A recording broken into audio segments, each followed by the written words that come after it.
one, showing y'all who I am. I do read tarot, but that's not all I do. I am, in fun terms, a Sagittarius. You know, when you actually follow the astrology, a lot of people have very mixed feelings about Sagittarius, and I totally understand. When you start to deal with the Sagittarius, you start to deal with a two-parted entity of a person, right? When we, as a Sagittarius, are in our lower state, we're in our animalistic area. If you remember, the symbol for Sagittarius is not only the arrow, but is the arrow in extension, in connection to the centaur.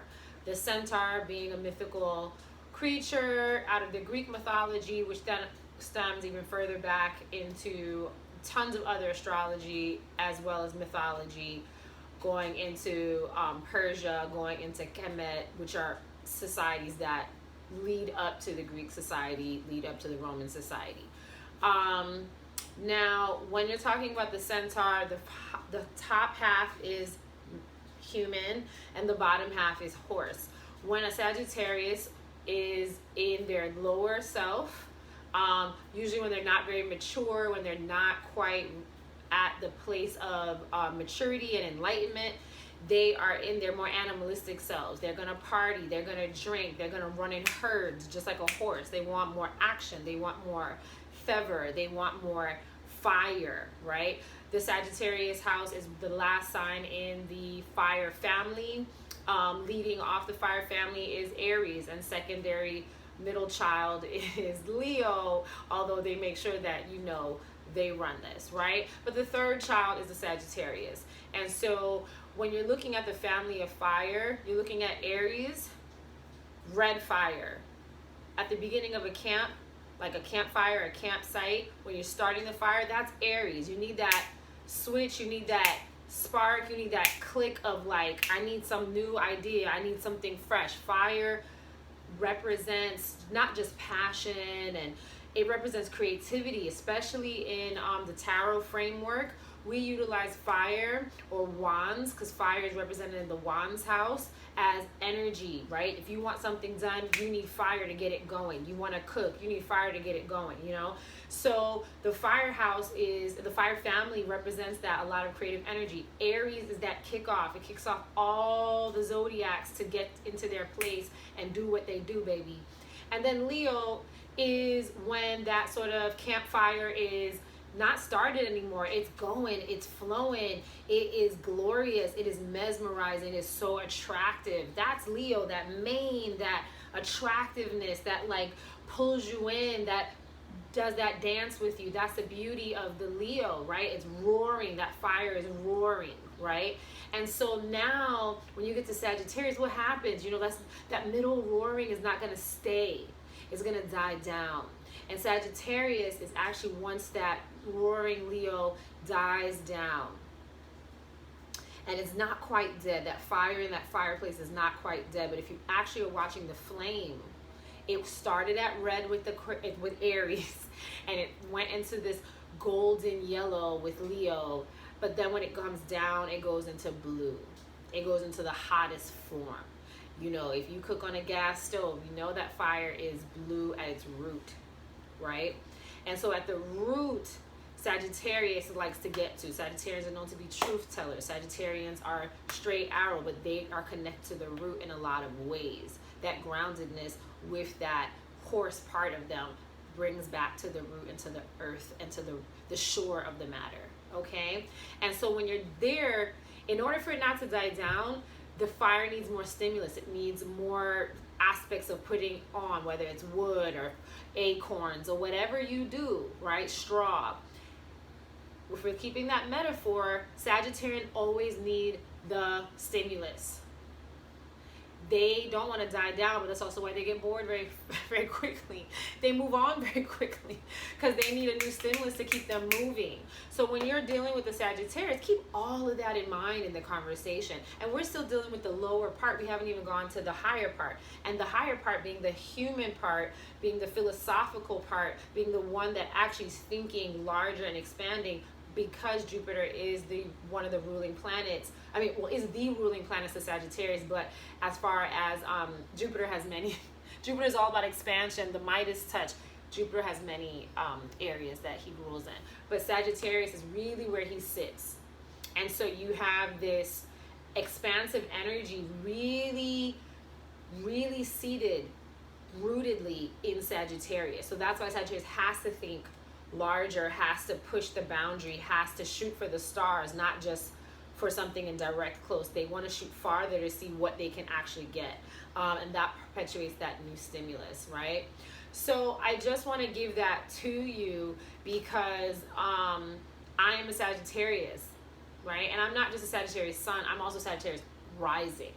So I am, in a lot of parts, what I just described. So when I come to you as a Sagittarius, higher self, it's because I've mastered a lot of my lower self. I've done the partying and the drinking and the socializing,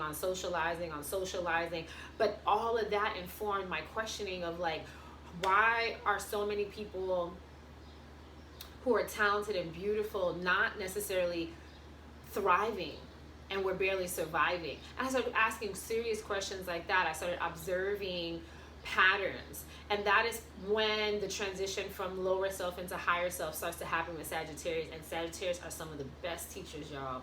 If you want to learn some stuff, come on and sit down with us. We're going to be a little bit straightforward. We're not necessarily going to hold our tongue.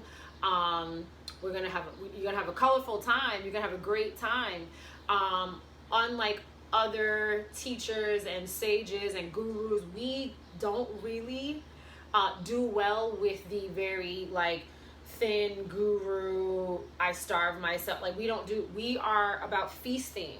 We want you to feel full with life in order to understand and live life. And it's not saying that it's hard, it's easy for us to always do that. But 80% of the time it is, we are like, yes, revelry, deliciousness, fullness. Let's see the world. Let's see who's over there. What is that color? Teach me this. That matches that. We're the travelers. We're the wanderers, right? And so when you're dealing with nomadic energy, another thing about history, if you look at history, before we really institutionalized education was based off of just the simple things of community and connection, right? And so when you're dealing with community and connection, you are learning faster than most of the time what you're reading just in a textbook. You're learning the social ways. And people who were able to adjust fast between that were the nomads, because they went from village to village. They had to learn multiple languages, had to learn about multiple societies, how they worked. They understood how to trade. Do you see what I'm saying? And all of that information was what made them wiser and wiser and wiser. And they studied the stars and they studied the currents. So they were, before we figured out GPS, they understood it was already part of their thinking, right? And animals and all this stuff. So when you're dealing with Sagittarius, you are also dealing with that kind of genii if the Sagittarius is actually maturating and getting into their higher self. If you're dealing with a Sagittarius that is like, really afraid and stuck, you have to also see what else is working in their chart, what's also working, as far as family trauma, personal trauma, etc., etc., etc. We cannot do this like, oh, what sign are you kind of situation really quickly.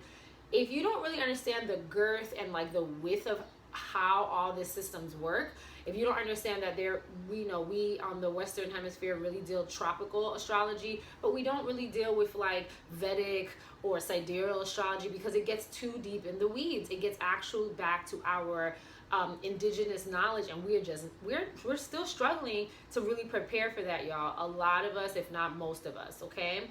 So backtracks a little bit of who I am. With that being said, I just want to sort of offer that perspective of who I am, a Sagittarius. I am a rememberer. I'm somebody that now that I have come into my higher self, not saying that I'm perfect in any way, shape, or form. And guess what, y'all? I ain't even trying. Don't ever try to quote me as that. Never trying.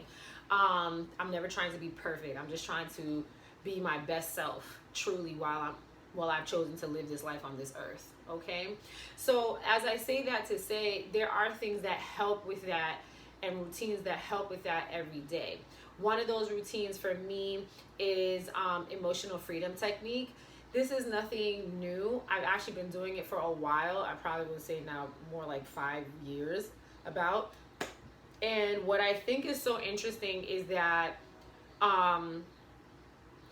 we don't talk about this enough. And mind you, emotional freedom tapping or technique is what brought me into somatic psychology, to understand why our body has these powerful transformative abilities when we actually put vibrational tapping to certain points of the body.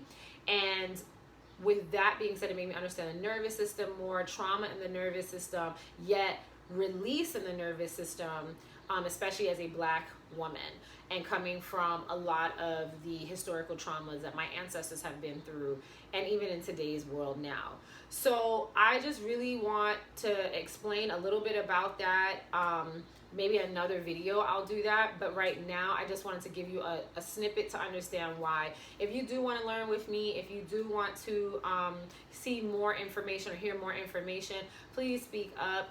I just do this stuff, y'all, and sometimes I really forget that, okay, I need to keep giving this information out and keep giving this information out. So keep asking and I will give.